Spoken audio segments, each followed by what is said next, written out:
every time I sit down to film, everyone decides to move their cars. Hello and welcome back to my channel. If you're new here, my name is Kiki, and today we are going to be doing my first ever book haul video. Yay! Some of these were gifted to me, some of these I purchased, which I have been on a unofficial book buying ban for a little bit now, but I decided, you know what? I've been reading my physical TBR. I've been reading the books on my shelf. I deserve a little treat, a little reward. So what better way than to buy some more books to put on said shelf, right? Like it cancels out, right? You know, I read 3 books, I buy 4. It makes sense. The math makes sense, right? Some of these have been on my TBR for so long.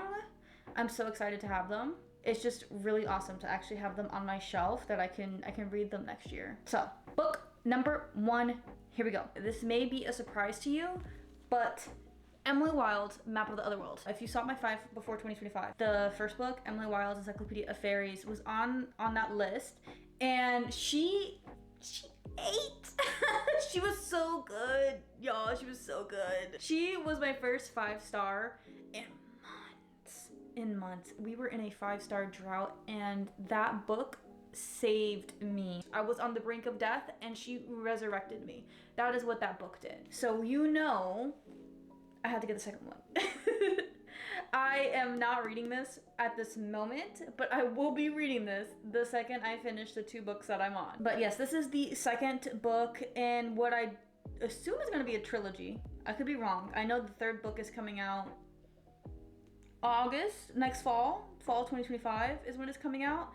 I did request that arc. So Del Rey, if you're listening, girlies, please, I will do anything to get an early access of the 3rd book. Let's do a little synopsis read. Emily Wilde is a genius scholar of fairy folklore who just wrote the world's first comprehensive encyclopedia of fairies.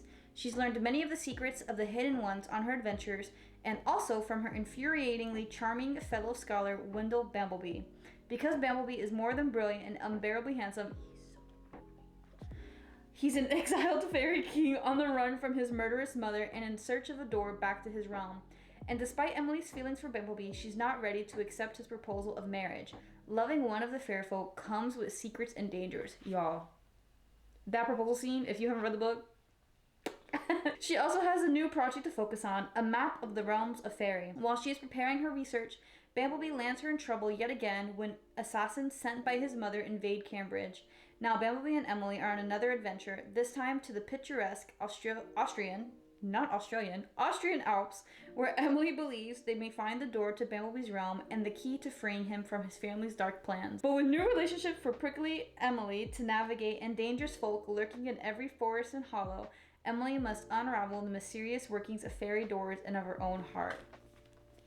It's gonna be so good. I think what I'm most excited about this one is it definitely sounds like it's gonna have more action. It's gonna have a lot more quicker pace. The first one is extremely cozy, very chill, which I loved. I think that is part of the reason why I gave it a 5-star. It just really, that's what I needed. But this seems like they're gonna be running, there's gonna be chase, they're gonna be in love because she's in love with this man. She knows she's in love with this man. She's just afraid of marriage. Honestly, I get it, girl. The idea of marrying a fairy king, that's crazy, wild. But Emily, you gotta take one for the team and marry the fairy king. I think this series is so good. I don't understand why people don't like it. I don't get why it's only a 4-star on Goodreads. Like, I know the language itself is a little hard to get through the writing because it's like 1900s English, but I promise, girly, if you just get through like the first 50 pages, it's so good. Anyways, let's move on because this is not supposed to be a whole video about Emily Wilde's Encyclopedia of Fairies. Book number 2, this was gifted to me and I honestly have not heard too much about it, but I know my friend who gave this to me wants to do a buddy read, and that is House of Salt and Sorrows by Aaron A. Craig. I feel like I've heard this name before, I just have not read their work. I literally don't know anything about this, actually. Let me help us both out, okay. Annalie, I'm assuming that's Annalie, lives a sheltered life at High Moor with her sisters. Once there were 12, but loneliness fills the grand halls now that 4 of the girls' lives have been cut short, each death more tragic than the last. Disturbed by a series of ghostly visions, Annalie becomes increasingly suspicious that her sister's death were no accidents. The girls have been sneaking out every night to attend glittering balls, dancing until dawn in silk gowns and shimmering slippers, and Annalie isn't sure whether to try to stop them or to join their forbidden trysts, Trysts, Trysts. Tryst. Because who or what are they really dancing with? When Annalie's involvement with a mysterious stranger who has secrets of his own intensifies, it's a rare race to unravel the darkness that has fallen over her family before it claims her next. Oh, there's a second book. House of Roots and Ruin, I'm assuming is a second book, and she has a whole nother series, Small Favors. It gives me like some sort of like gothic princess vibes, I think. The castle, her sister's missing, the balls, the dances, the mysterious man that, you know, no one knows about and has his own secrets. It just seems like this is gonna be a good ride. And it's short. Only 395 pages. Also, can we talk about how nice this font is? If my camera will pick it up. Anyway, it's a nice font size. The margins are great. This looks nice. I like the way this is printed. I know that's a really weird thing to talk about, but I like the way it's printed. So, this definitely feels like a book that I can read in between my other heavier series that will just be a good, quick little read that I'm gonna love. So, thank you to my bestie for giving this to me. I got this one for myself. I will have to be honest and say I was influenced to get this book by Tori Between Pages because she talks about this series or this author a lot and she recommends their books a lot. And so that book is Air by Sabaa Tahir. I believe this is her new series. So this is, and y'all can correct me if I'm wrong, I believe this is like a series set in the same universe as Ember in the Ashes, which, if we're gonna talk about this book, hold please. We also have to talk about how I got this book. So yes, we are jumping into this universe. I don't know a lot about either of them. I do know that it is, I believe, a romantasy. I know this was in the YA section. This was on some random shelf in Barnes & Noble. I feel like they're gonna be good. I hear a lot of good things about them. They have really good ratings online. We'll finish introducing and talking about Air and then we can get to An Ember in the Ashes. Air, like I said, I believe is in the same universe. Can we also take a moment to talk about this map? I hope it's like clearing up for y'all. This map, Gorgina. I also love that it's actually printed on the physical book.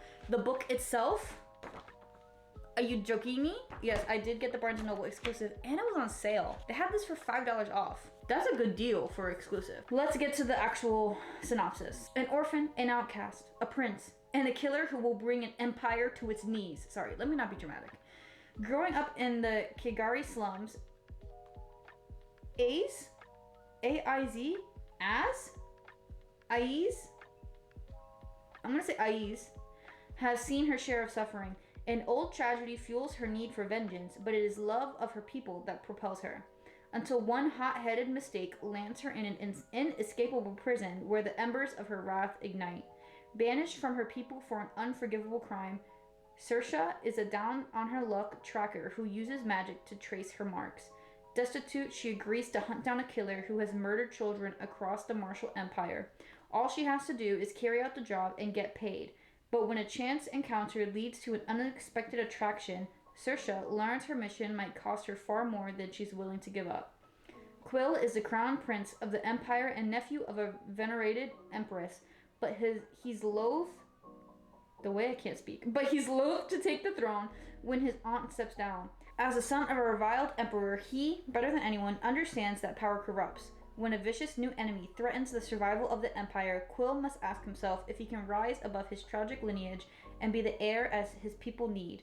Beloved storyteller Sabaa Tahir interweaves the lives of three young people as they grapple with power, treachery, love, and the devastating consequences of unchecked greed on a journey that may cost them their lives and their hearts. I just feel like this is going to have a really good romance subplot. I feel like there's going to be a lot of angst, a lot of betrayal, a lot of politics. And that's honestly all I need for a fantasy book to hit. It's just, I need politics, I need angsty romance, I need the romance to be a subplot, and I need the characters to be complex and have depth. And I feel like this is gonna check all of those marks. In that same breath, I did also get An Ember in the Ashes, like I said. If I remember correctly, this is a 4-book series, and I was on the fence on if I was just gonna buy the box set because they recently redid all these covers and redid the whole box set, which, by the way, the spines on them, they look so nice when they're all together. And the Barnes & Noble employee that helped me find this, because she was MIA, she was like, you should just get the box set, I promise it's worth it. And I was like, girly, it's like $60.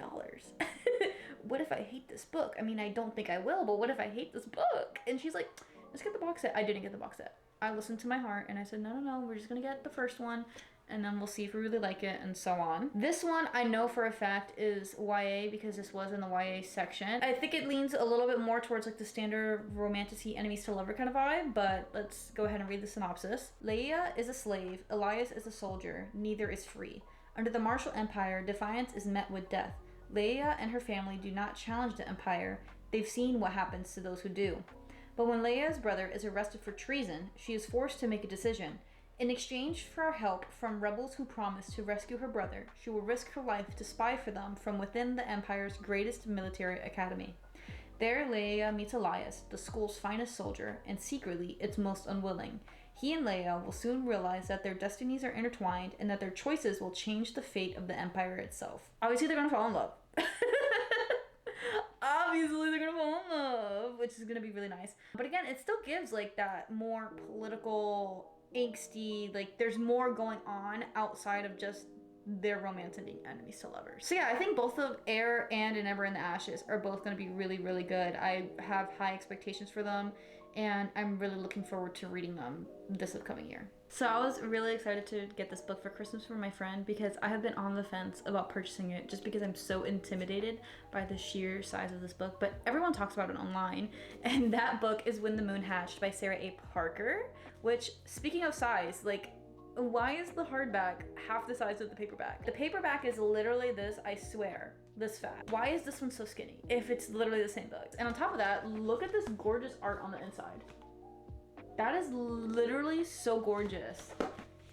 And the sprayed edges, like, this is a beautiful edition of the book. I feel like I never see it in hardcover. This is gorgeous. I'm actually so happy she got this for me because I have been like really debating on getting this book and whether or not I could actually finish it because the paperback was so intimidating. But let's get the synopsis. As an assassin for the rebellion group, Fuhrer Duath, Rave's job is to complete orders and never get caught. When a rival bounty hunter turns her world upside down, blood spills, heartbreak, and Rave finds herself imprisoned by the Guild of Nobles, a group of powerful fae who turn her into a political statement. I did not know there were fae in this. I thought this was just a book about dragons. Cursed by the loss of his great love, Khan Vager took the head of a king and donned his melted crown.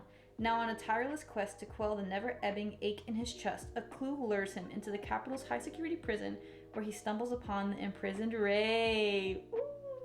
Echoes of the past race between them. There's more to their story than meets the eye, but some truths are too poisonous to swallow. Echoes of the past? Like echoes of the past meaning they know each other like from a past scenario, or echoes of the past like he's falling in love with her again and it's like him overcoming his trauma from his previous lover. Either way, both of those options sound great. I know a lot of people either love this or hate it because there is like a whole glossary and there's a whole, I think there's a glossary, there's a map, there's like a lot of explanation in this book, and some people feel like there's no need to have a glossary so in-depth as this. You should be explaining that through the story, but I'm gonna give it a fair shot because I feel like this is something I could like as long as it's just executed well. I just love the vibe of this book. Like this looks so pretty. Oh, does it go between point of views? Oh, it must go between point of views unless it just says her name on this chapter for no reason. That's exciting. Anyways, I'm very happy to have this on my shelf now. The last book I have for this haul is the fattest one in this stack and potentially the most intimidating in this stack. And that is The Will of the Many by James Islington. This was also gifted to me by a friend. Hi, Haku. Haku has a lot of opinions about this book. I've been trying to just expand my fantasy to also include books that don't have a romance subplot to just vary my reading. And I know a lot of people really like this book, so that is why it's been on my TBR for so long. I didn't know this was actually a series. I thought this was a standalone. I didn't know there's a book 2. Well, I guess book 2 isn't out yet, but there is gonna be a book 2. I will say it's intimidating because if you can tell, this font is very small. It's a very small font book. And it has a lot of pages. I think it's over 700 pages. There's also a section where it talks about just locations, a section for a glossary, and a section of all the major characters. So I'm a little scared that the world building is gonna be a little intense for where I am, you know, in my reading journey. but I'm willing to try it. It's 617 pages. So 617 pages of font that is definitely like size 8 times New Roman font. Either way, I'm excited for it, and it sounds really good. The Catenan Republic, the hierarchy, may rule the world now, but they do not know everything. I tell them my name is Vistelemus. I tell them I was orphaned after a tragic accident 3 years ago, and that good fortune alone has led to my acceptance into their most prestigious school. I tell them that once I graduate, I will gladly join the rest of civilized society in allowing my strength, my drive, and my focus, what they call will, to be leached away and added to the power of those above me, as millions already do. As all must eventually do. I tell them that I belong, and they believe me. But the truth is that I have been sent to the academy to find answers, to solve a murder, to search for an ancient weapon, to uncover secrets that may tear the Republic apart, and that I will never, ever cede my will to the empire that executed my family. To survive, though, I will still have to rise to the academy's ranks. I will have to smile and make friends and pretend to be one of them and win. Because if I cannot, then those who want to control me, who know my real name, will no longer have any use for me. And if the hierarchy finds out who I truly am, they will kill me. This sounds so good. It really just has such a good, intriguing premise that I'm hoping it actually can, back up the 617 pages it is comprised of. That is the last book of the haul. In total, we have 6 books then for this haul. Not too bad, not too crazy. I feel like that's a decent stack, 6 new books. I read 6 that are already on the shelf. It's in that game.